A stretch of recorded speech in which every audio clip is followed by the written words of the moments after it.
We are under surveillance. Where are we under surveillance at, Iona? Berkeley Heath place thingy. Berkeley Power Station. Berkeley Green is the actual name of the power station. So we apparently are running around a car park. Apparently. It does look like Some people rave about this park run, others are not so sure. Yeah. We're going to find out for ourselves. But first of all, we need to go and find the start, which is just over there. Yeah, just right there. Right there. So let's go run back to the power station. And we have Gerald. And Gerald with us as well, is it today? An extra runner with us. He hasn't got a barcode. You can use mine. You can use yours. Okay, let's get off to the start then. On the eastern bank of the River Severn, Berkeley was Britain's first commercial Magnox power station, generating electricity from 1962 until its final shutdown in '89.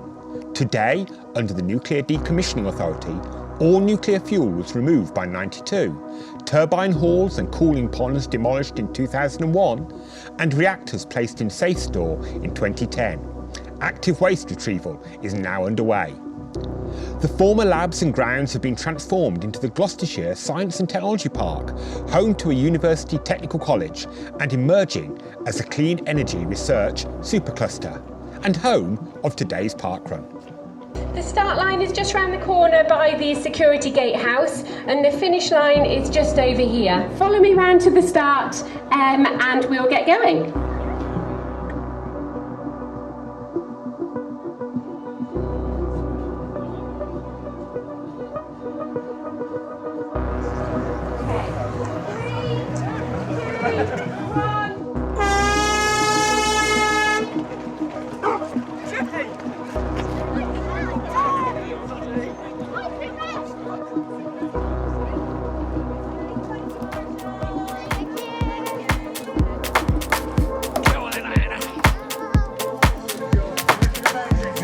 So Iona and I are off on Berkeley Power Station parkrun, and Iona thinks that we've already seen the finish line.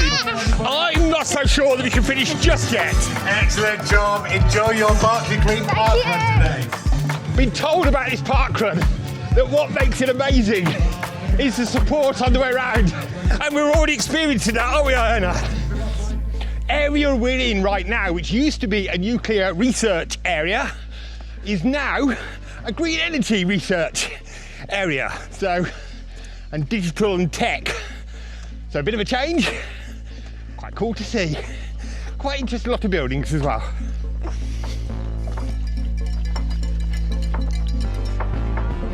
Good morning. Thank you, Marshal.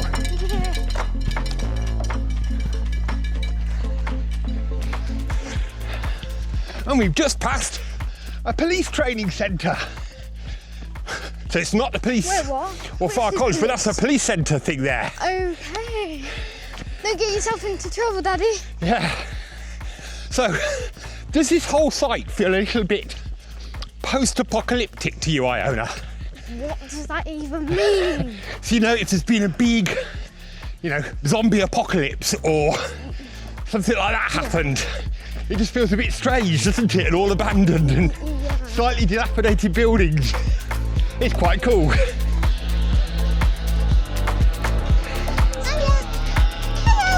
Hello. Can I stroke it?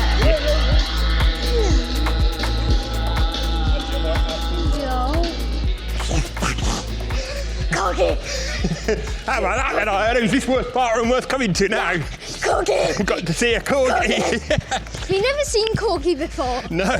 Because the only time I've seen a corgi is on TV of the Queen's Queen Elizabeth, who used to have her two corgis. Look at all these buildings. Does it look really? This does look very abandoned. Yeah.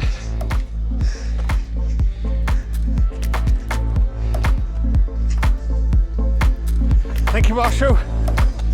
Where now? Through there.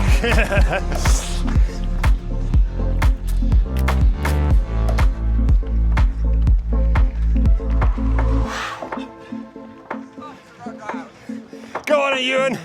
Well done.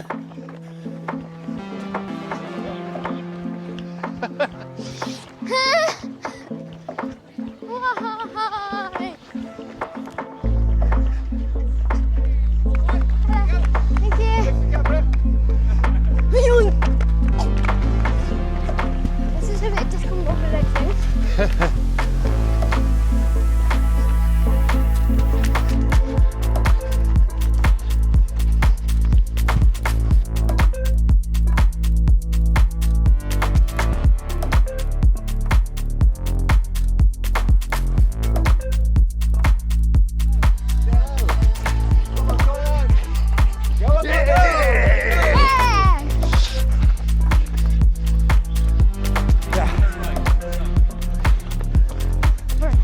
running.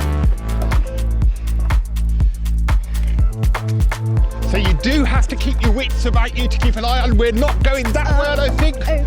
We're going that way. Okay. So make sure you keep a close eye on where you're going. We're running out along here now.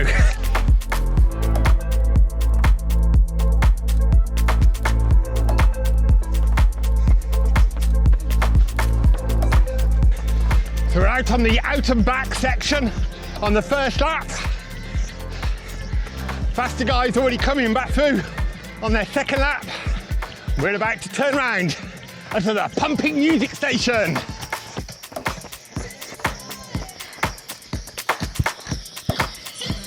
Thank you.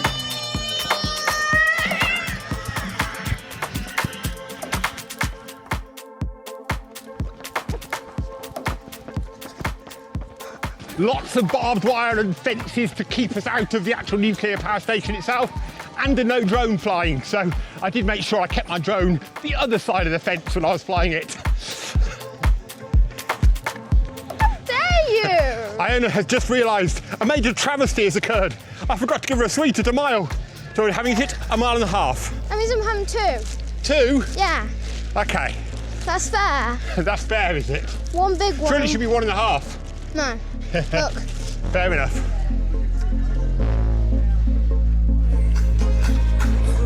Well, we've passed the finish line.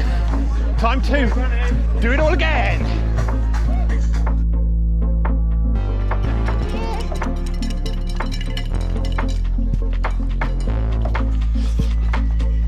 Me want Corgi Corner.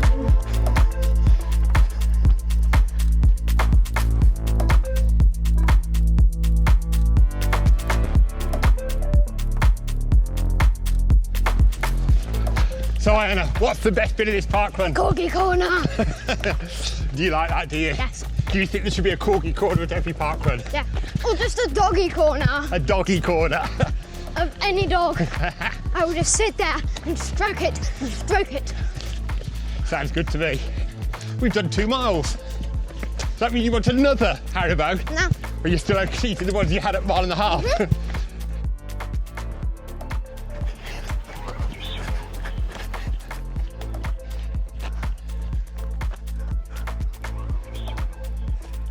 Right, it's the out and back section for Iona. I think that these are going to fall off. We are on the last out and back section. Ewan has already finished and has come back to join us. Didn't quite get sub 30, don't think, Ewan, but not much over.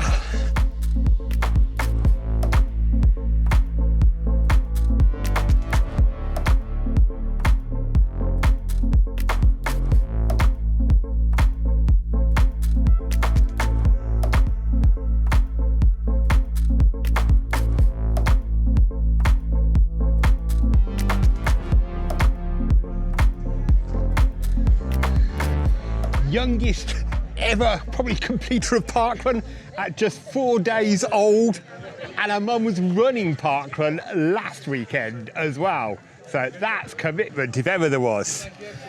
Parkrun enjoyed, plenty of post-parkrun faff by Iona playing with Phoebe the Corgi, and we enjoyed some cake from the charity cake store there, raising money for National Autism Society. Now it's time to find some breakfast. So goodbye to the power station and head back into Berkeley Village.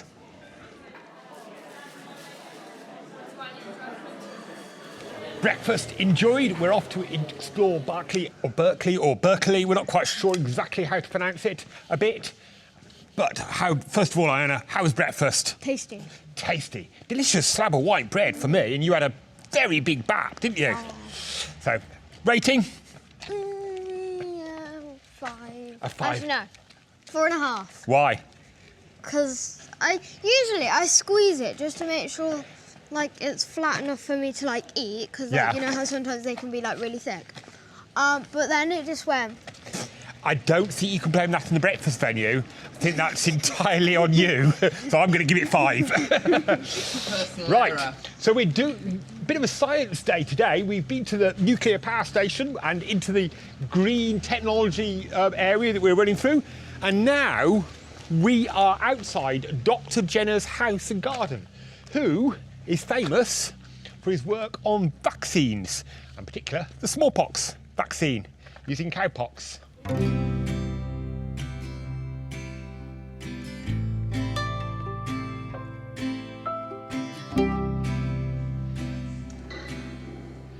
Just exploring the church here in Berkeley. It is near the castle, and so it's deliberately built in a way that you couldn't really try and attack the castle from the church, though in actual fact during the Civil War, when the Roundheads captured it, they did actually try mounting ordnance on top of the church tower to start attacking the castle. But fortunately, well, I don't know which way you want to look at it, the person in charge of the manor decided enough was enough, it was time to surrender at that point. Obviously it was a bit too close for comfort. But yeah, beautiful church with some really interesting sort of painted frieze work on some of the stone work here, and some, as ever, beautiful stained glass windows.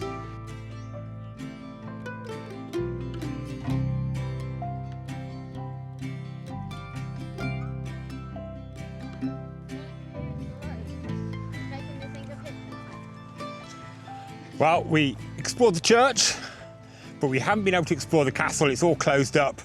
I don't really want to pay out for a castle visit. So heading back down the castle drive, having just explored some of the gardens that there are here, and back up to the car, and we'll see what we get up to next in our post-parkrun faff.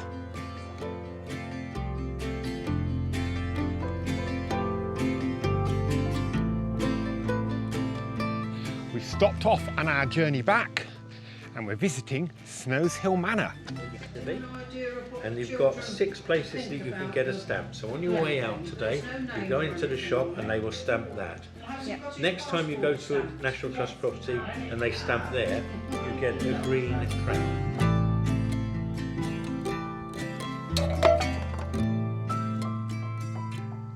Snows Hill Manor in the Cotswolds is a 16th century house, best known for its 20th century owner, Charles Paget Wade, an architect and collector with a passion for craftsmanship.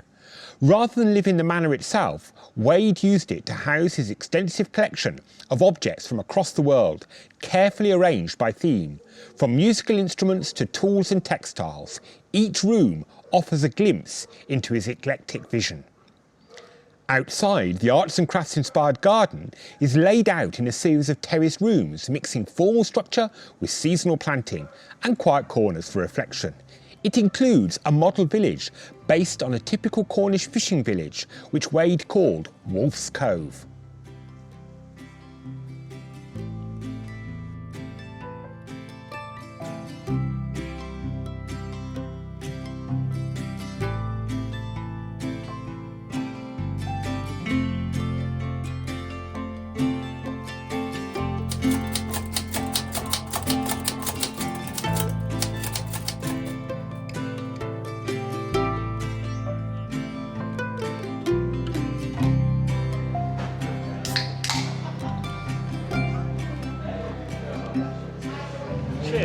We have been exploring Snows Hill Manor and the amazing collection of stuff that he has in there. Did he have a lot of bits and pieces? Yeah. I think he likes boats. You think he likes there's quite a lot of model boats, samurai warriors, but all sorts of bits and pieces in there from his travels and collections. What's your favourite bit? Putting on a mask. Putting on a mask. And wearing and using the typewriter. And using the typewriter. And the gardens are my favourite bit, as ever, and I love the little model garden, perhaps village that there was in there too. But of course, couldn't come to a National Trust property without enjoying a scone. Cheese scone for you, and I've got a raspberry and ginger one. Bit different. A few facts and figures for you about eating at the cafes at National Trust. Last year they served 2.6 million scones and 13.6 million cups of tea and coffee. That's a fair few thirsty people wandering around National Trust properties. Hope you've enjoyed today's little adventure. Stay tuned for another adventure soon, as Iona and I head from London to Paris on our bicycles in a week's time. Bye!